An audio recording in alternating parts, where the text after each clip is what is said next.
নমস্কার। আমি স্বরচিত গল্প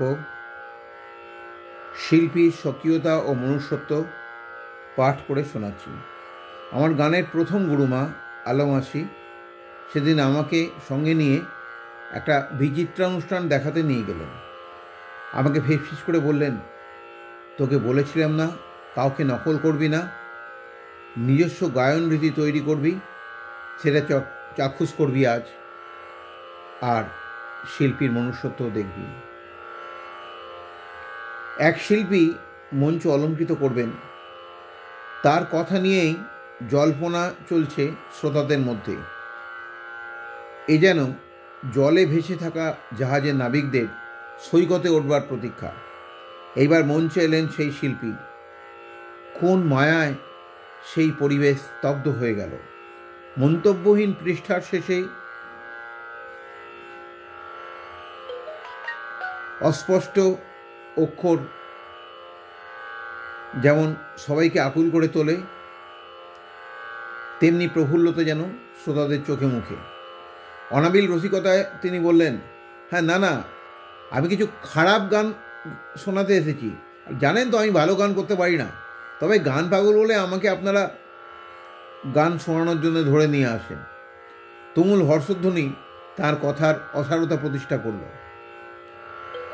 মাঝে বললেন, দেখলি উনি কত সহজ সরল পোশাকে এসেছেন, কি বিনয়, কি নম্রতা, আবার নিজেকে নিয়েও কৌতুক করছেন। শিল্পী হতে গেলে এমনই হতে হয়। উনি প্রথমে একটি রবীন্দ্রসঙ্গীত ধরলেন। স্বপ্নে আমার মনে হলো, কিন্তু অন্তরায় পথিক এলো দুই প্রহরে, পথের আহ্বানানি ঘরে। গাইবার পর পাশা সুরে এ বলে টান দিলেন। আমি বললাম, মাসি, এখানে তো উনি স্বরলিপি লঙ্ঘন করলেন। মাসি বললেন, আরে উনি কাঠামোটা অক্ষুণ্ণ রেখে তাদের প্রাণ প্রতিষ্ঠা করেছেন, বুঝতে পারলি না? এই যে পথিক আসার পর মনের বাগানে ফুল ফোটানো, বনের অন্ধকারকে আলোড়িত করা পথের আহ্বান, সবকটা প্রতিবিম্ব যেন মনের আয়নায় ফুটে উঠল। এটাই তো ভাবমাধুরী। যিনি এইভাবে গানের মর্মবাণী ফুটিয়ে তোলেন, তিনিই তো সার্থক শিল্পী। পরে ধরলেন একটা আধুনিক গান, বিষ্ণু প্রিয়া গো,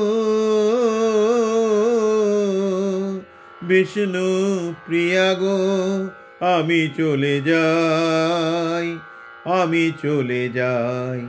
নাটকীয় বৈচিত্র্য তথা ব্যাকুলভাবেই স্বর্ণকণ্ঠে গাওয়া সেই গান শ্রীচৈতন্যের বিদায়কালীন বিলাপ ও বিষ্ণুপ্রিয়ার মনোবেদনা কি সুন্দরভাবে ফুটিয়ে তুলে আমাদের সবাইকে অশ্রু সজল করে তুলল।